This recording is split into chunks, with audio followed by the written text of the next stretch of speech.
हाँ जी, तो आज आपका लेक्चर है एनाटमी एंड फिजियोलॉजी। एनाटमी क्या है, इनकी अलग से डेफिनेशन होती है। एनाटमी क्या है, is the study of structure of human body.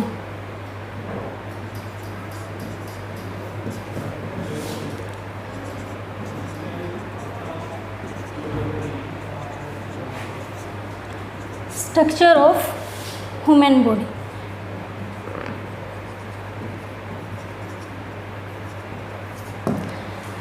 क्या होती है एनाटमी? एनाटमी होती है कि हमारी बॉडी का क्या स्ट्रक्चर है, किस चीज़ से बना हुआ है, क्या ऑर्गन से बना हुआ है, कितने ऑर्गन होते हैं। और एक होती है हमारी फिजियोलॉजी। फिजियोलॉजी एक अलग चीज़ होती है जिसमें हम बॉडी के फंक्शन को समझते हैं।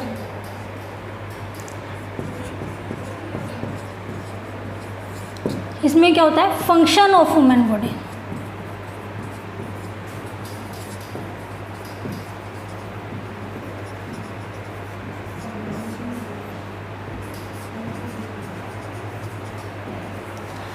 एनाटमी एंड फिजियोलॉजी दो चीज़ होगी।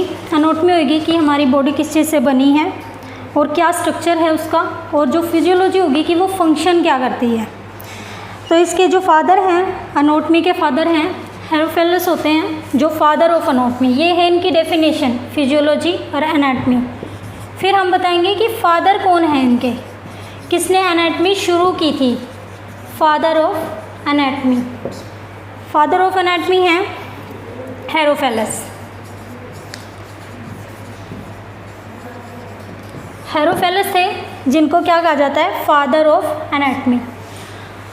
इन्होंने ही शुरू की थी एनाटमी, क्या होती है, कैसे इसकी स्टडी होती है, और एक बेसिक स्टडी होती है जो एनाटमी, वो सबके लिए ज़रूरी होती है, चाहे आप किसी भी स्ट्रीम से इंक्लूड करते हो मेडिकल में।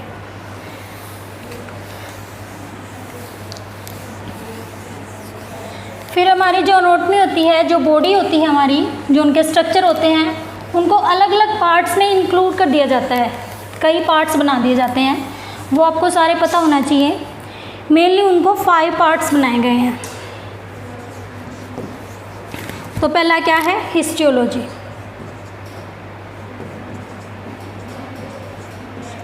हिस्टियोलॉजी, हमारी जो बॉडी होती है वो किस चीज़ से बनी है। छोटा सा पार्ट है, सबसे छोटा पार्ट है जो सेल और टिश्यू। सेल होती है, सेल क्या है, एक सेल होता है हमारी बॉडी का सबसे छोटी इकाई, smallest unit of our body. जो स्मॉलेस्ट यूनिट है हमारी बॉडी की, उसको हम सेल कहते हैं, smallest unit of our body. ये इसकी डेफिनेशन है सेल की, ये नोट कर लो, ठीक है। सेल से ही हमारी जो बॉडी शुरू होती है बननी, वो सेल से ही होती है, ठीक है। सबसे पहले सेल बनेगा, सेल से इंक्लूड होकर टिश्यू बनेंगे, टिश्यू से फिर ऑर्गन बनेंगे, ऑर्गन से फिर बॉडी बनेगी, ठीक है। ऑर्गन पता है क्या होते हैं, सेल से क्या बनते हैं, टिश्यू। टिश्यू से फिर सारे टिश्यू मिलकर क्या बनाते हैं, एक ऑर्गन। ऑर्गन क्या होते हैं, ऑर्गन पता है क्या होते हैं, ऑर्गन होते हैं हमारी बॉडी के पार्ट, जैसे लीवर, किडनी, ठीक है।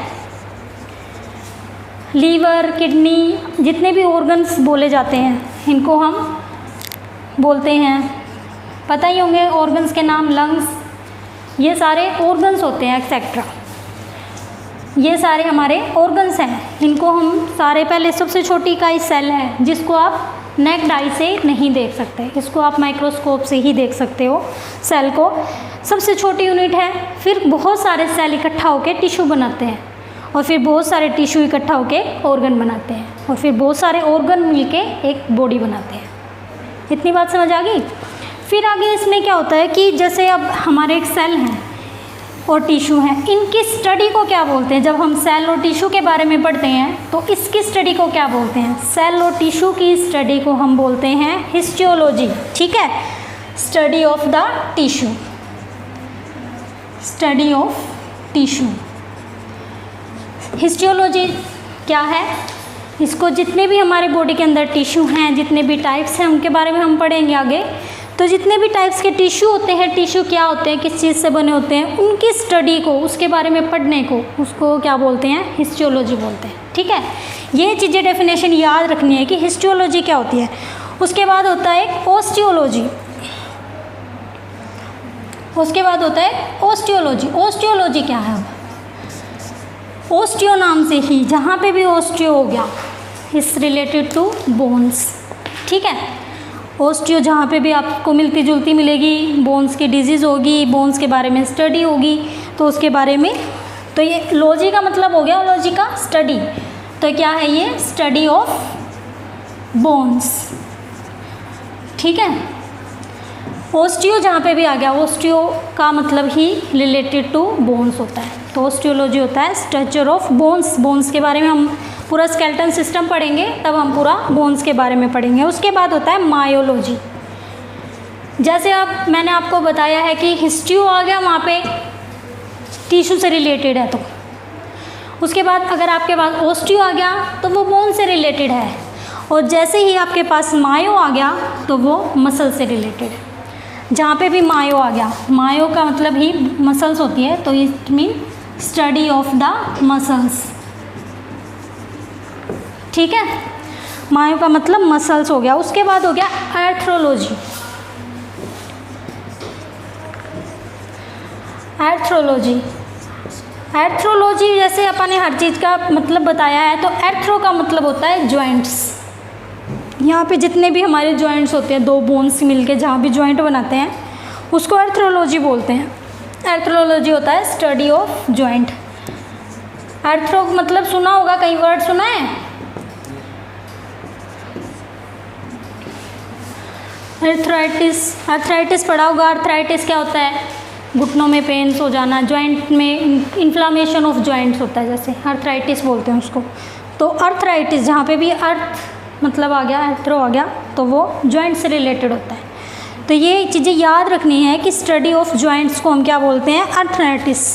एक होता है न्यूरोलॉजी।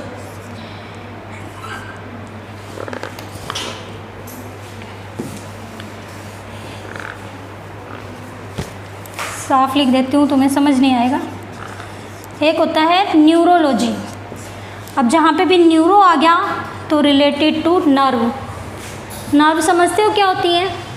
नर्व होती हैं जो हमारी बॉडी में डाकिए का काम करती हैं। डाकिए का मतलब एक संदेश को इधर तक लेके जाना, वो नर्व होती हैं। जैसे आप क्या कर रहे हो, आप एक कैंडल जल रही है आपके सामने, तो आप क्या करता है, आपका ब्रेन बोलता है कि इससे दूर रहना है, नहीं तो उंगली जल जाएगी। तो उसको ऑर्डर कौन दे रहा है? ब्रेन दे रहा है। लेकिन काम कौन कर रहा है? उंगली कर रही है कि वो पीछे ही रहेगी। और उसको देख कौन रही है? आँखें देख रही हैं, है ना। लेकिन जो ऑर्डर दे रहा है वो ब्रेन दे रहा है। तो ब्रेन से जो ऑर्डर फिंगर तक आता है आपकी, वो संदेश लाने का काम नर्व करते हैं, उसको नर्व बोलते हैं।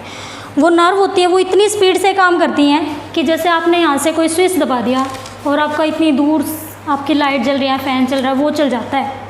इससे सैकड़ों गुना ज़्यादा स्पीड से हमारी नर्व सिस्टम काम करता है कि आपने उंगली अगर उसमें डाल दी गलती से, तो आपका ब्रेन इतनी जल्दी इमीडिएटली ऑर्डर देगा कि इसको पीछे करो, हाथ जल रहा है, ठीक है। और आपकी उंगली फटक देसी पीछे हो जाती है। और वो आप देख लो कितनी स्पीड से काम करते हैं, उंगली लगी और पीछे हुई, तो इतनी देर में तो वो वहाँ तक पहुँच गया कि उंगली जल रही है, और वहाँ से ऑर्डर भी आ गया कि वो पीछे कर लेनी चाहिए। तो वो उसको नर्व बोलते हैं। तो इस नर्व की स्टडी को हम क्या बोलते हैं? स्टडी ऑफ नर्व, ठीक है, जो पूरा हमारा नर्वस सिस्टम होता है। क्लियर? इतनी बात समझ में आ गई? ये पांचों मतलब समझ आ गए। तो हिस्टियोलॉजी रिलेटेड टू टिश्यू है, तो लॉजी का मतलब study, study of tissue. Osteology, osteo का मतलब बोन, तो स्टडी ऑफ बोन्स। फिर आगे मायोलॉजी, स्टडी ऑफ मसल्स, और एथ्रोलॉजी, स्टडी ऑफ जॉइंट्स, और neurology, study of nervous system. फिर इसके बाद ये हमारे सिर्फ अभी हम बता रही हूँ कि हमें इन चीज़ों के बारे में डीपली पढ़ना है।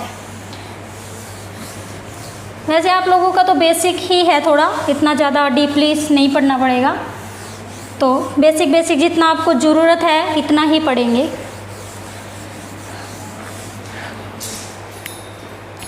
फिर इसके बाद हम इसके बाद हम पढ़ेंगे हमारी पोजीशंस, बॉडी की एनाटॉमिकल पोजीशंस क्या होती हैं। एनाटॉमिकल पोजीशंस, क्या इसको एनाटॉमिकल पोजीशन किसको बोलते हैं? अगर आपको किसी को बोल दिया जाए कि इसको एनाटॉमिकल पोजीशन दे दो तो वो क्या होती है? ठीक है, क्लियर लिख देती हूँ भाई। एनाटॉमिकल पोजीशंस क्या होती हैं? एनाटॉमिकल पोजीशन होती है, अगर सीधे साफ शब्दों में कहा जाए तो किसी बंदे को स्ट्रेट खड़े कर देना, सीधा खड़े कर देना, उसको एनाटॉमिकल पोजीशन बोलते हैं। सीधे खड़े होंगे, उसके दोनों पैर आगे मिले हुए होंगे, हाथ बिल्कुल सीधे, ठीक है, उसको हम एनाटॉमिकल पोजीशन बोलते हैं। उसको हम डिफाइन करेंगे क्या क्या होता है इसमें। इसमें बॉडी कैसी होती है? बिल्कुल सीधी, इरेक्ट, ठीक है। बॉडी कैसी होती है? इरेक्ट होती है, बिल्कुल स्ट्रेट खड़े होते हैं वो, बॉडी में सीधे खड़े होते हैं। और उसकी जो बॉडी इरेक्ट होएगी, सबसे फर्स्ट पॉइंट होगा इसका ये। और उसका सेकंड पॉइंट हो गया कि उसमें फिट, जो हमारे पैर होंगे वो बिल्कुल साथ लगे हुए होंगे, जो हमारे फिट अब क्या है? फुट हम एक पैर को बोलते हैं, लेकिन फिट हम दोनों पैरों को बोलते हैं, ठीक है। जो फिट होंगे वो टुगेदर होंगे, मतलब बिल्कुल साथ जुड़े हुए दोनों। बॉडी सीधी खड़ी होएगी, फिट उसके टुगेदर होएंगे। ये एनाटॉमिकल पोजीशन बता रही हूँ मैं आपको, ठीक है। और उसके जो पाम होते हैं, पाम क्या होती हैं? हथेलियाँ। जो पाम होती हैं उनकी फेस फॉरवर्ड होएगी,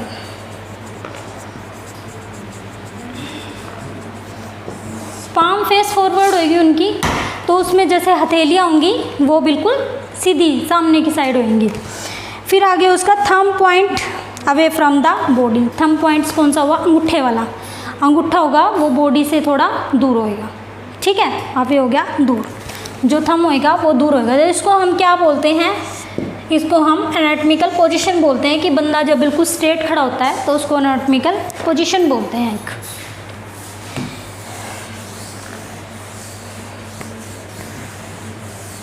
एनाटॉमिकल पोजीशन तो एटलीस्ट पता होनी चाहिए, क्योंकि माइनर्स जो 1 मार्क्स के क्वेश्चन आ जाते हैं ना, वो इनमें से ही आ जाते हैं। तो पॉइंट्स याद रखना, क्या क्या पॉइंट्स हैं एनाटॉमिकल पोजीशन के।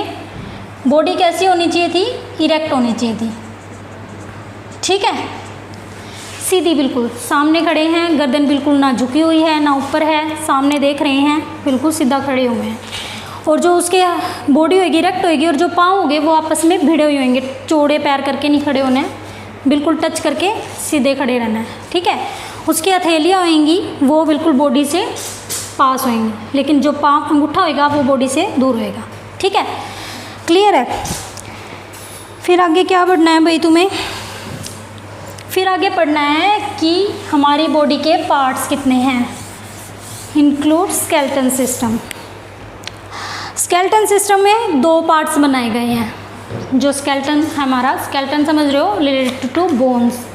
स्केलेटन हमारी कितनी हड्डियों से मिलके बना है? 206 हड्डियों से मिलके बना है हमारा शरीर। और उन 206 हड्डियों को 2 पार्ट्स में डिवाइड किया गया है। 2 पार्ट्स में डिवाइड किया गया है स्केलेटन सिस्टम को। स्केलेटन सिस्टम को 2 पार्ट्स में डिवाइड किया गया है, ठीक है। तो क्या क्या है वो? एक्सियल पार्ट है एक तो एक्सियल पार्ट है,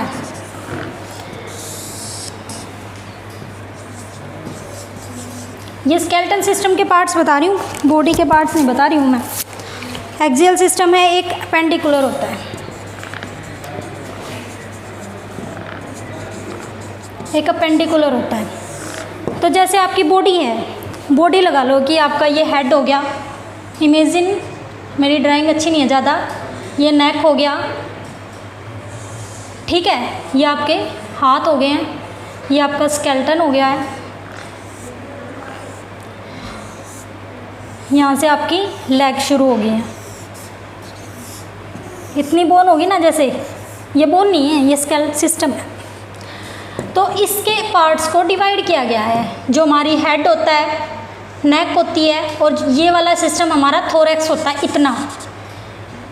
इसको बॉडी को 4 पार्ट्स में हमारे होता है। एक तो थोरैक्स, एक अब्डोमिनल कैविटी, ये अब्डोमिनल कैविटी है जहाँ से अब्डोमिन शुरू होता है, अब्डोमिनल कैविटी, ये हमारी थोरैक्स कैविटी।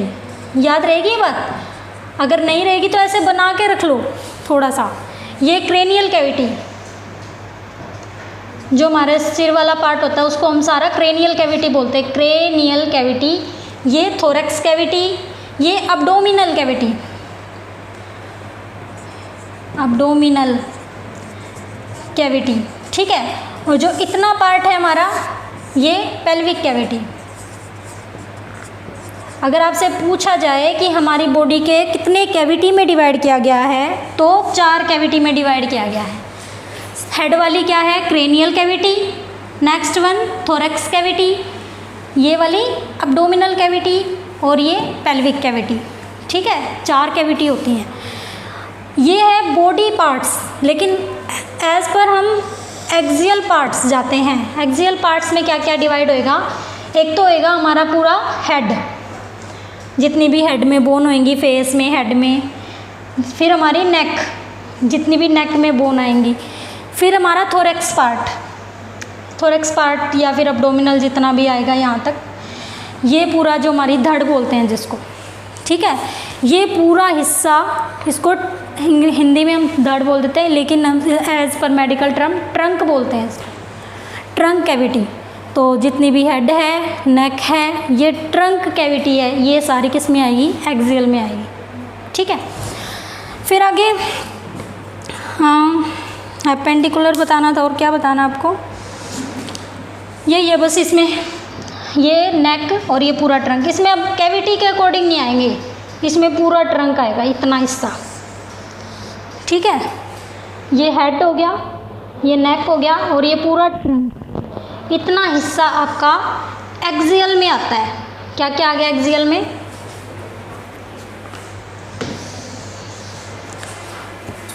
एक्सियल में आ गया एक तो अपनी नेक आ गई, फिर अपना और ये हेड आ गया, और नेक्स्ट ट्रंक आ गया, ये ट्रंक आ गया। ट्रंक पूरा ही आएगा और हेड, नेक ये आएंगे सारे एक्सियल कैविटी में। फिर आता है दूसरा पार्ट था एपेंडिकुलर कैविटी।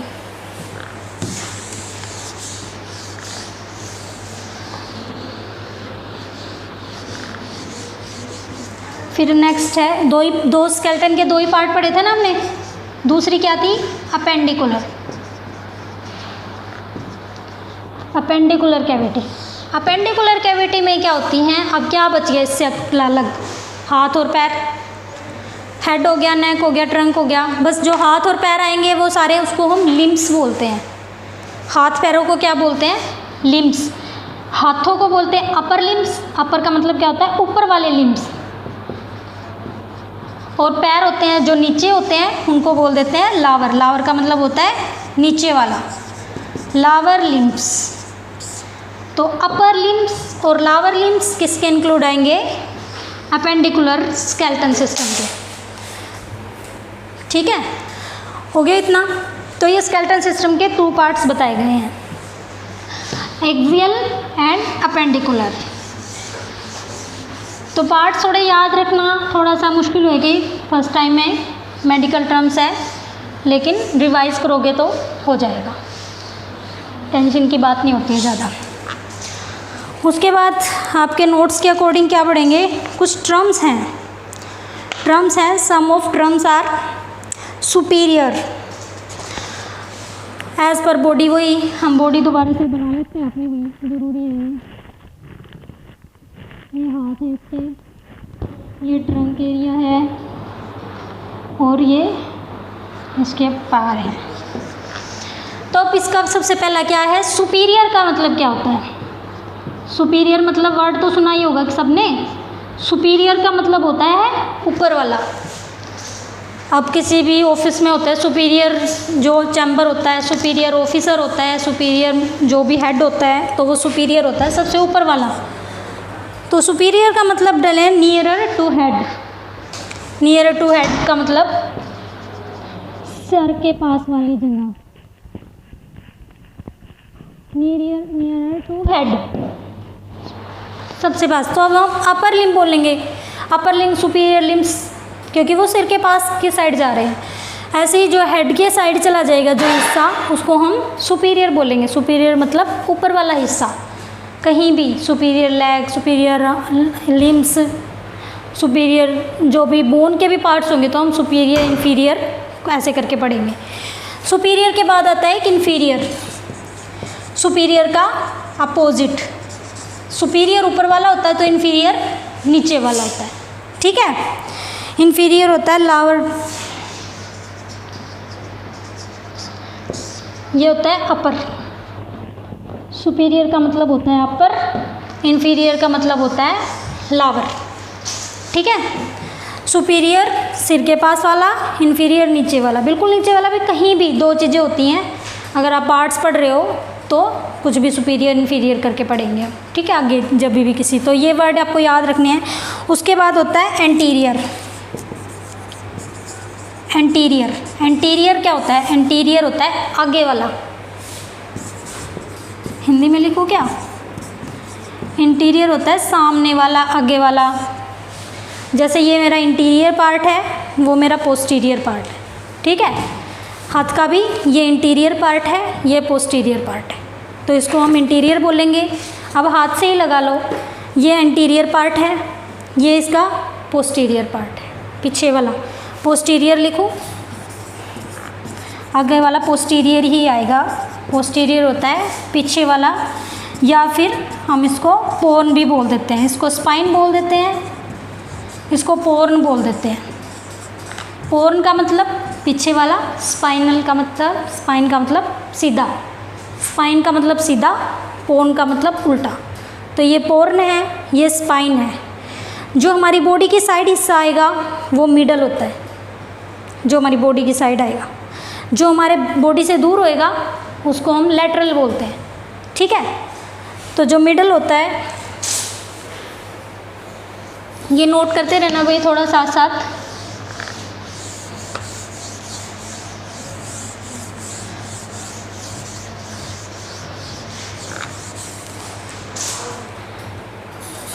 थोड़ा लिखोगे तो याद रहेगा तुम्हें। फिर उसके बाद होता है मिडल। क्या होता है? मिडल होता है हमारी बॉडी के पास वाला, ठीक है। और लैटरल बॉडी से दूर वाला, away from the body, away from the body, ठीक है। और पोर्न और स्पाइन तो आप समझ ही गए होंगे। फिर आता है mid line of the body, दे नहीं रखा है ऐसे इसमें, हाँ ये भी लिख लो, ये मिड लाइन है बॉडी की। उसके बाद आता है proximal. Proximal, PROXIMAL, proximal, proximal आता है। और इसके अपोजिट आता है डिजिटल। ये दोनों अपोजिट है। जैसे ये दोनों अपोजिट थे, एंटीरियर पोस्टीरियर अपोजिट थे, ठीक है। पोर्न और स्पाइन अपोजिट होते हैं, वैसे ही प्रोक्सिमल और डिजिटल। डिजिटल क्या होता है? दूर वाला, और प्रोक्सिमल होता है पास वाला। याद रहेगा, डिजिटल कैमरे सुने होंगे ना, वो दूर तक को नोट कर लेते हैं। तो डिजिटल का मतलब होता है जो हमारी दूर होता है, बॉडी से दूर हो गया जैसे, ठीक है। और ये वाला पास वाला होता है, प्रोक्सिमल और डिजिटल। ये टर्म्स आपको याद रखने, जब आप एनाटॉमी पढ़ोगे तो ये टर्म्स यूज़ होंगी। आपको ये नहीं कहेंगे कि बॉडी से दूर, बॉडी से पास, ये ऐसे लिखेंगे proximal of the body, digital of the body. तो आपको ये टर्म्स तो याद ही रखनी है। फिर आगे है, हाँ डिजिटल हो गया, फिर है ये दोनों याद हो गए, प्रोक्सिमल डिजिटल। फिर आगे मिडल लैटरल हो गया। फिर एक होता है सुपरफिशियल और डीपली। ये अपने अपोजिट होते हैं। सुपरफिशियल समझ रहे हो, जो ज़्यादा गहरा नहीं होता है, और डीपली होता है जो गहरा होता है, ठीक है। जैसे बॉडी में पेन हो रहा है तो ऐसे बोलेंगे बॉडी में सुपरफिशियली पेन हो रहा है कि डीपली पेन हो रहा है, ऐसे करके पूछते हैं कि बॉडी में कैसा पेन हो रहा है। जो सुपरफिशियली होता है यह स्किन सरफेस के पास होता है। नियरर ऑफ लिख दो, नियरर ऑफ स्किन सरफेस, ठीक है। Nearer of skin surface, it mean superficial. और जो डीपली होता है, डीप ऑफ स्किन सरफेस, जो स्किन सरफेस से डीप में फील होता है आपको, उसको आप डीपली बोलोगे। ठीक है, जैसे अब आप कहीं भी लगा रहे हो कि आपको वेन नहीं देख रहे हो इंजेक्शन लगाने के लिए, आपको सैंपल लेने हैं, वेन देख रहे हो, तो आप ये देखोगे कौन सी वेन आपकी डीपली जा रही है, कौन सी आपकी सुपरफिशियली जा रही है। फिर ठीक है, और उसके बाद हो गए अपने सारे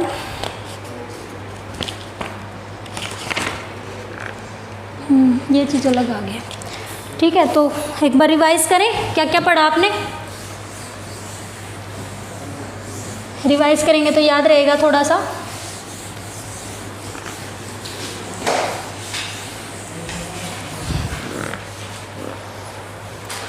एक बार रिवाइज करते हैं क्या क्या पढ़ा है। सबसे पहले अपन ने क्या पढ़ा, एनाटॉमी एंड फिजियोलॉजी।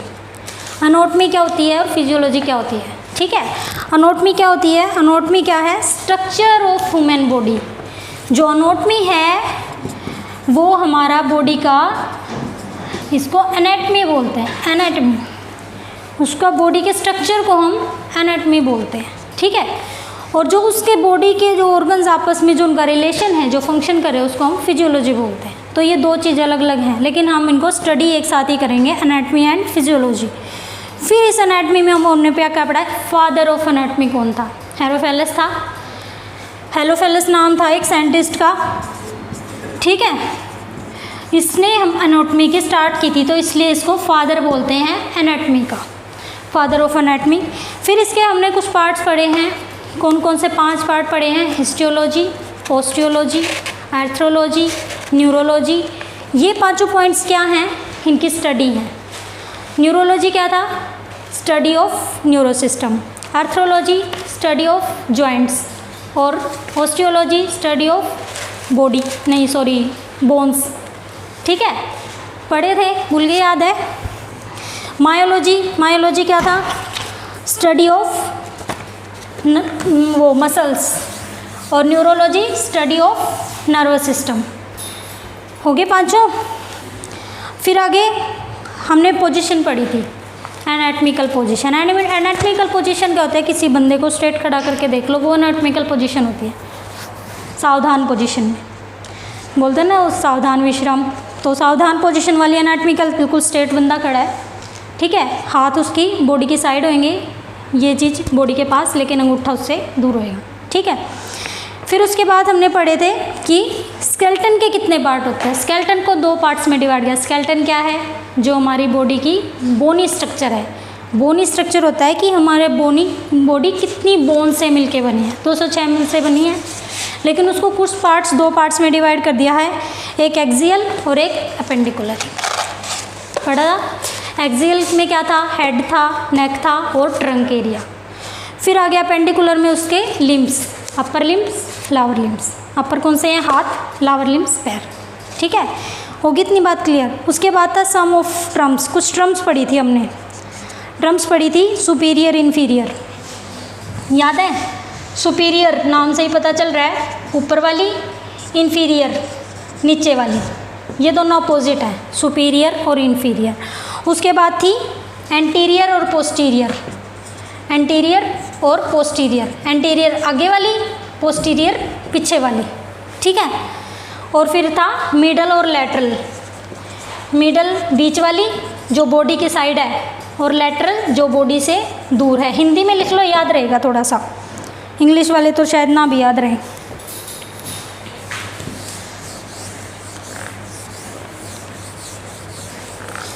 फिर आगे प्रोक्सिमल और डिजिटल। प्रोक्सिमल कितनी थी और डिजिटल।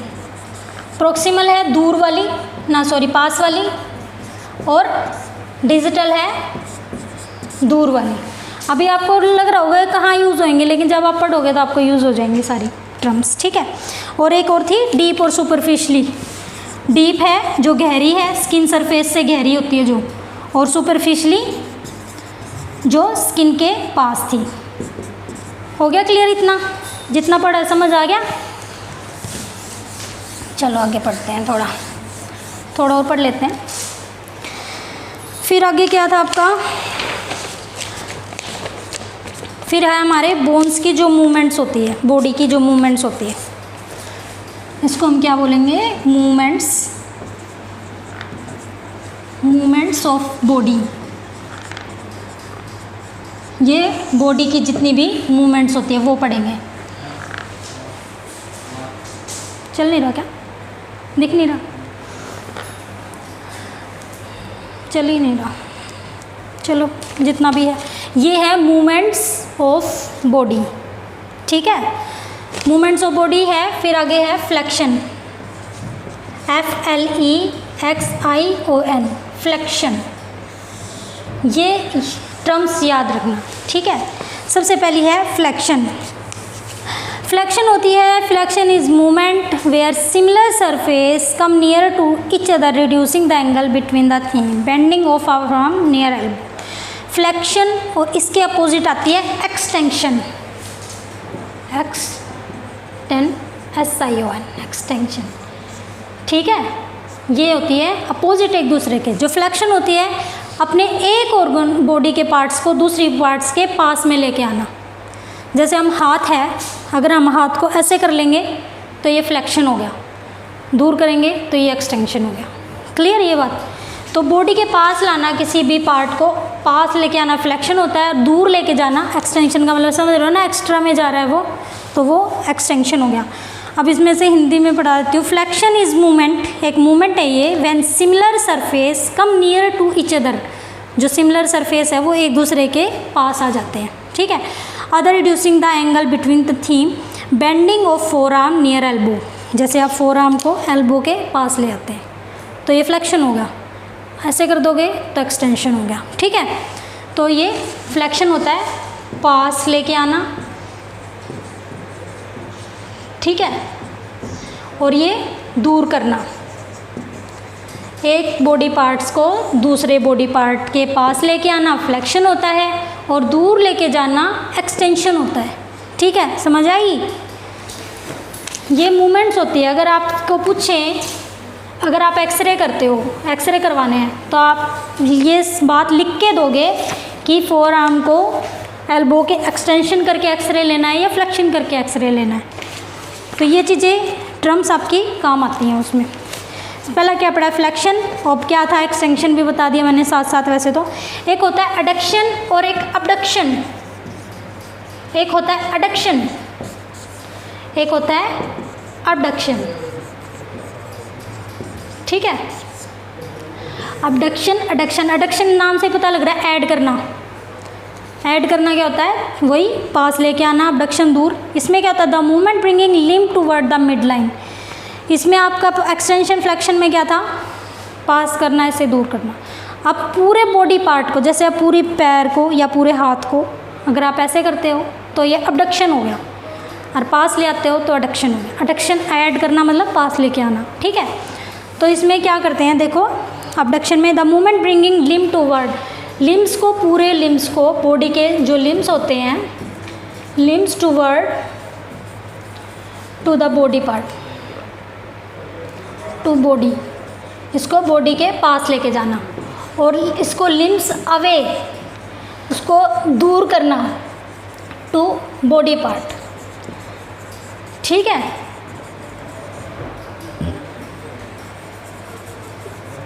अबडक्शन, एडक्शन हो गया, लिम्स को बॉडी के पास लेके आना।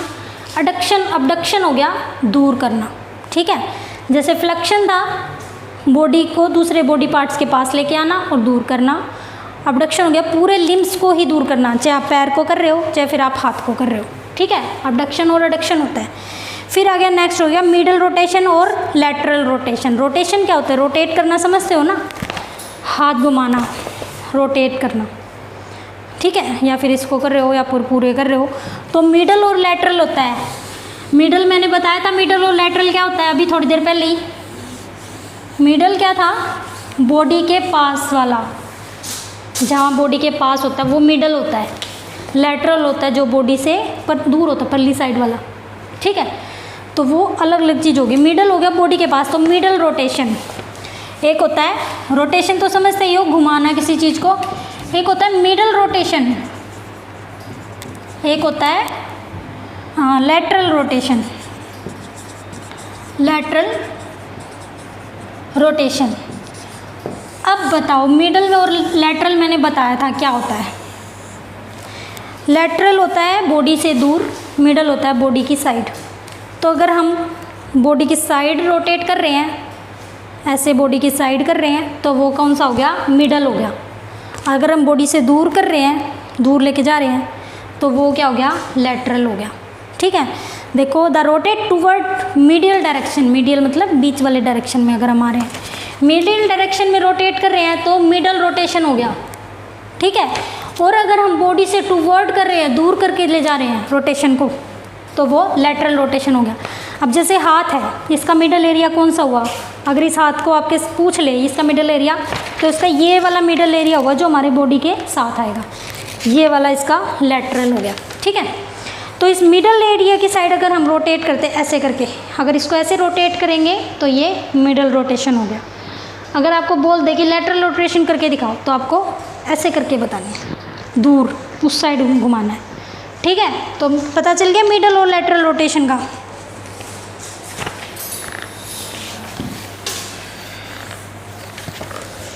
फिर आगे लास्ट वन क्या है, सर्कमडक्शन। सर्कमडक्शन होता है सभी तरफ घुमा लेना।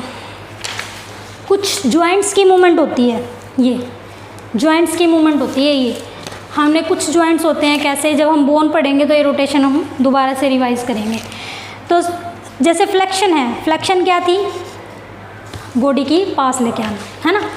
तो कुछ जो ऑर्गन जो हमारे बोन होती हैं, जॉइंट्स होते हैं, वो फ्लेक्शन ही मूवमेंट कर सकते हैं। फ्लेक्शन कैसे, हम ऐसे ही कर सकते हैं, लेकिन हम इसको परली साइड तो नहीं घुमा सकते, एक्सटेंशन नहीं कर सकता ये। अगर ये इस साइड घूम सकता तो ये एक्सटेंशन होती, लेकिन ये सिर्फ कौन सी मूवमेंट कर सकता है, फ्लेक्शन कर सकता है।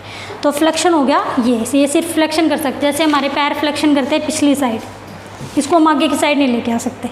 ठीक है, तो ये फ्लेक्शन होती है। एक्सटेंशन होती है जो हम बाहर की साइड करते हैं। ठीक है, उसको हम अंदर की साइड मूवमेंट नहीं कर सकते, वो सिर्फ बाहर की साइड ही मूवमेंट करते हैं। हमारा पैर एक्सटेंशन करता है, वो आगे की साइड नहीं आ सकता, वो पिछली साइड ही जा सकता है। फिर आ गया अडक्शन अबडक्शन। अडक्शन क्या है, हम पास लेके आना किसी भी ऑर्गन को पास। अबडक्शन क्या है, उसको दूर लेके जाना। अडक्शन पास लेके आना। फिर आगे हमारे जो जॉइंट होते हैं, जैसे शोल्डर जॉइंट हो गया, इसको हम अडक्शन भी कर सकते हैं, अबडक्शन भी कर सकते हैं। ठीक है, फिर आ गया मिडल रोटेशन।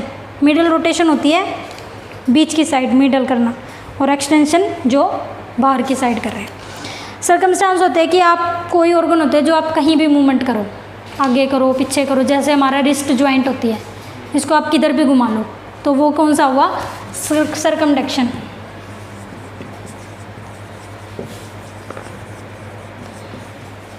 सर्कमडक्शन होता है, इसमें ऑल रोटेशन होती हैं, ऑल रोटेशन हो जाती हैं ये जॉइंट्स हमारे। सर्कमडक्शन सारे जॉइंट सारे मूवमेंट कर सकता है। कौन कौन से थे, अडक्शन, अबडक्शन, ठीक है, और एक्सटेंशन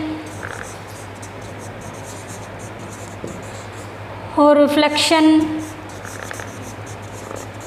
तो ये जो सर्कमडक्शन मूवमेंट होती है, इसके अंदर आपके कुछ बॉडी पार्ट्स चारों तरफ मूवमेंट्स कर सकते हैं। जैसे अपनी नेक कर सकती है, अपनी रिस्ट कर सकती है, लेकिन अब पैर से तो सारी चीज़ें नहीं कर सकते। हम आगे की साइड नहीं लेके आ सकते नी जॉइंट को, नी जॉइंट एक ही मूवमेंट करेगा। ठीक है, नी जॉइंट पूरा सर्कुलेशन भी नहीं कर सकता नी जॉइंट, तो वो कुछ उनकी बाउंडेशंस होती है कुछ सर्कुलेशन की। तो ये आप जॉइंट पढ़ेंगे तो आप इसको दोबारा से रिवाइज करेंगे, लेकिन अभी आपके ये थोड़ा सा टच, बेसिक टच होना थोड़ा ज़रूरी था ये। ठीक है, और फिर क्या पढ़ा हमने, हो गया तुम्हें जॉइंट के समझ में आ गई मूवमेंट। जब हम जॉइंट पढ़ेंगे तो थोड़ा जल्दी ज़्यादा समझ में आएगी। फिर आ गया बॉडी के सेक्शन कितने बताए इन्होंने, बॉडी के सेक्शन।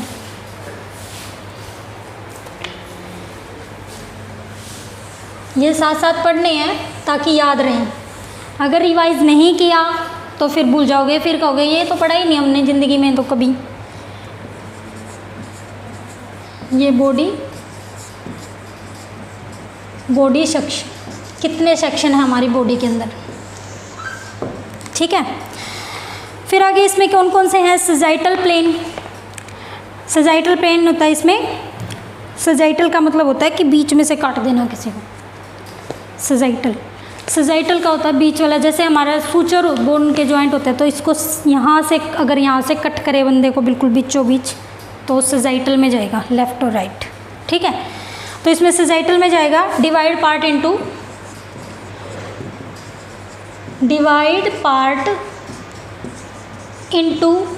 राइट और लेफ्ट। ठीक है, इसको हम क्या बोलते हैं, मैंने वो तो लिखा ही नहीं। हाँ, सजाइटल प्लेन बोलते हैं इसको। ठीक है, दिख रहा है क्या? इसको sagittal, SAGITAL, sagittal PLANE, sagittal plane बोलते हैं। उसके ऊपर फिर हो गया मिड सजाइटल प्लेन बोलते हैं जिसको, मिड सजाइटल।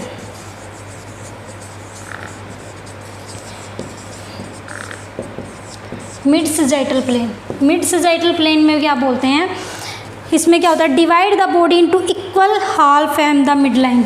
इसमें मिड लाइन से जितना था उसका बिल्कुल हाफ कर दिया। ठीक है, उसको मिड सजाइटल बोल दिया। एक होता है frontal plane, anterior posterior. Frontal plane में होगा अगर अपन, जैसे सजाइटल में तो अपन ने ऐसे काटा था, फ्रंटल प्लेन में अपन ऐसे कटेंगे, अगला हिस्सा और पिछला हिस्सा, एंटीरियर और पोस्टीरियर पार्ट में। ये राइट लेफ्ट में गया था। मिड सजाइटल में आप बीच में जो प्लेन इक्वल पार्ट निकाल देना उसको मिड सजाइटल बोलते हैं। लेकिन फ्रंटल, FR1TL, फ्रंटल प्लेन में क्या होता है, एंटीरियर और पोस्टीरियर में डिवाइड करना। एंटीरियर क्या मतलब था, एंटीरियर का आगे और पोस्टीरियर का पीछे। पोस्टीरियर पढ़े थे ना अभी, एंटीरियर और पोस्टीरियर पार्ट्स में डिवाइड करना बॉडी पार्ट को। पूरी divide the body into anterior और पोस्टीरियर। अगर ऐसे यहाँ से बीच में से काट दें तो आगे वाला पार्ट अलग हो गया और पीछे वाला अलग, तो इसको एंटीरियर पोस्टीरियर बोलते हैं। एक होता है हॉरिजॉन्टल, ट्रांसफ़र बोलते हैं इसको। ट्रांसफ़र मतलब बीच में से काट देना, ऊपर वाला और नीचे वाला अलग अलग रहेगा। जादूगर करते हैं ना वो वाला, उसको हॉरिजॉन्टल प्लेन बोलते हैं। समझ आई ये चीज़? तुम्हारे लिए बिल्कुल नई होगी लेकिन आ जाएगी टच में धीरे धीरे। 2 बार पढ़ोगे कब कहाँ जाएगी, तुमसे अलग तो जाएगी नहीं कहीं। तो ट्रांसफ़र क्या होता है, हॉरिजॉन्टल होता है। इसको हॉरिजॉन्टल बोलते हैं। हॉरिजॉन्टल बोलते हैं किसी, जैसे कोई ह्यूमन बीइंग है तो उसको बीच में से काट दिया, ठीक है, तो इसको ट्रांसफ़र बोलते हैं। Divide part in the superior और इन्फीरियर, सुपीरियर ऊपर वाला, इन्फीरियर नीचे वाला। ठीक है, समझ आ गई बात? तो क्या क्या पढ़ा हमने? सजाइटल में क्या था, बॉडी को राइट और लेफ्ट में प्लेन में डिवाइड करना। फिर आ गया मिड सजाइटल था, divide body into equal part. Equal मतलब बिल्कुल बीच में से काटना है, थोड़ा सा भी प्लस माइनस नहीं होना चाहिए। फिर फ्रंटल मतलब आगे वो एंटीरियर और पोस्टीरियर पार्ट देखना। ट्रांसफ़र में सुपीरियर और इन्फीरियर पार्ट देखना। ठीक है, हो गया क्या टाइम?